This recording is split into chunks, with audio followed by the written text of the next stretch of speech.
Olá, tudo bem? Para essa questão eu já deixei aqui desenhado o gráfico com as mesmas informações e referências que estão lá no enunciado, e a partir disso a gente vai resolver alternativa por alternativa. A primeira delas pede o seguinte: o trabalho realizado em cada uma das etapas do ciclo. O trabalho ele é dado pela pressão vezes a variação do volume. Ou seja, para que exista trabalho, a pressão tem que ser diferente de zero, ela não pode ser constante em zero. Por exemplo, um processo aqui constante, onde a pressão seria zero, não tem trabalho. E a variação de volume também precisa existir. Como assim o volume precisa estar mudando?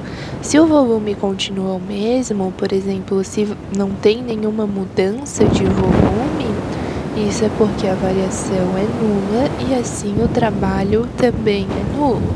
Então, precisa ficar atento a essas duas condições. A pressão pode sim ser variável, mas quando ela é variável você não pode aplicar na fórmula. A fórmula é apenas para quando a pressão é constante, tudo bem? Se você quer aplicar a pressão na fórmula, você teria que descobrir a pressão média, tá? Mas aqui é só a pressão quando você dá um valor constante, não pode botar uma variação. E ainda tem a variação do volume, que é volume final menos volume inicial. Além disso, quando a pressão é variável, tem uma fórmula bem mais rápida de descobrir, que é fazendo a área sob o gráfico. Por exemplo, eu quero saber a área do processo BC.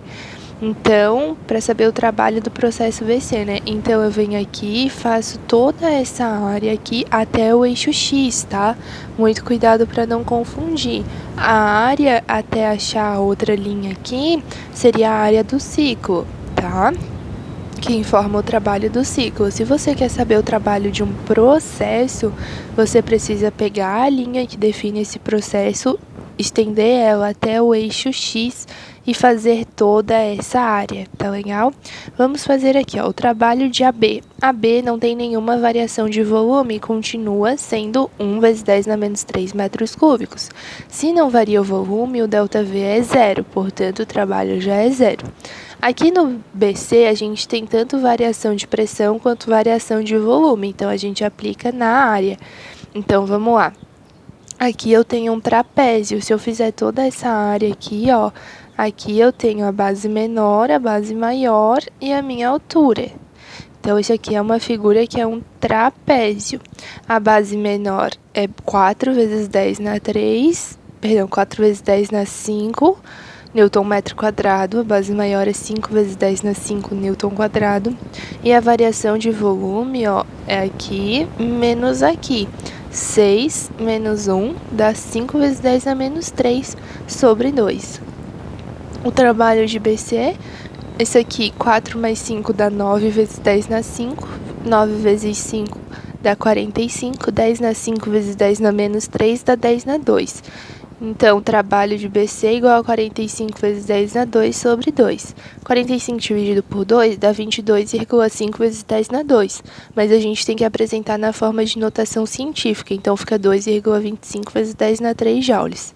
Trabalho de CD, novamente, é nulo, porque não tem variação de volume, permanece em 6. E aqui para o trabalho DA, ele tem uma pressão constante, que é 2 vezes 10 na 5, então a gente consegue aplicar na fórmula.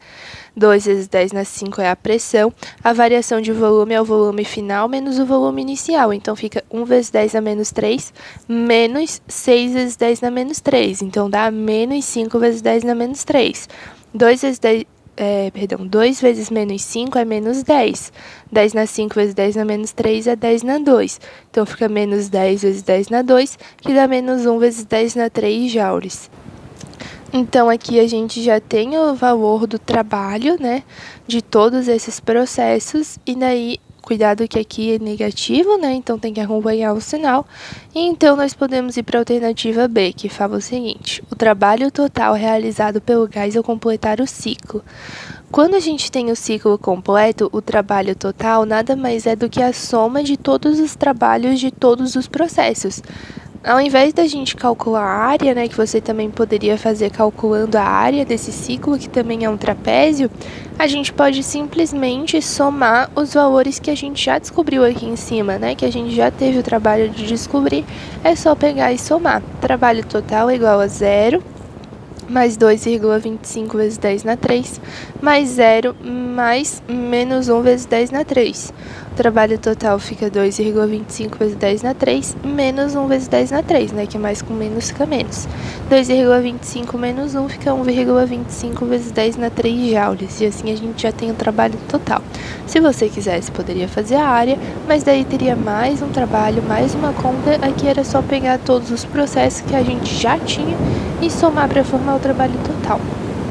Na alternativa C, ela pede a quantidade de calor que se converte em energia mecânica a cada ciclo completado. Para isso, a gente usa a primeira lei da termodinâmica, que fala que o calor é igual ao trabalho, mais a variação da energia interna. A variação da energia interna em todo ciclo ela é nula. Por quê? Aí o ponto inicial e o ponto final são os mesmos. Por exemplo, vamos considerar que começa aqui em A, dá toda essa volta e o ciclo termina quando volta para A de novo. Então, o valor de pressão é o mesmo, o valor de volume é o mesmo, logo o valor de temperatura será o mesmo. Por mais que exista variação da energia interna ao longo do processo, quando a gente considera o ciclo inteiro, que a temperatura inicial e a temperatura final são exatamente as mesmas, o ΔT fica nulo. Com o ΔT nulo, a gente tem o ΔU, que é a variação da energia interna nula.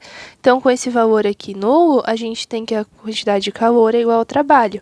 Pelo gás ser ideal e a questão não ter falado nada, a gente entende que o rendimento é 100%, ou seja, todo o calor é convertido em trabalho. Como a gente já descobriu aqui que o trabalho é 1,25 vezes 10 na 3, é só eu substituir o valor aqui no trabalho, e eu tenho que a minha quantidade de calor é 1,25 vezes 10 na 3 joules, tudo bem? Agora vamos para a alternativa D. Ela fala a potência de uma máquina térmica que utiliza esse ciclo, sabendo que os ciclos são realizados com uma frequência de 5 Hz. A frequência indica o número de ciclos que ela consegue realizar a cada 1 segundo. Se ela tem uma frequência de 5 Hz, então ela consegue realizar 5 ciclos a cada segundo.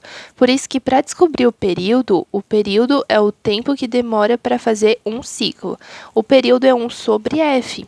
Então, o período é 1 sobre 5, que é 0,2 segundos, ou seja, cada ciclo acontece a 0,2 segundos.